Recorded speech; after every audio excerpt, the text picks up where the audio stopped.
Well, good morning, everyone. At least this morning where I'm recording. Hope you're having a great day and a great week. Yeah, I just want to let you know we're getting the next lesson out for the portrait challenge.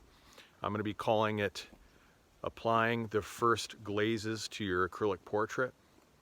And so I'm going to teach you the next step. We got the sketches done, or I should say most everyone has the sketches done. And if you haven't gotten yours done, you can catch up. There's no rush in this challenge. You can take it at your own pace. But most of the folks in the challenge have the sketches done.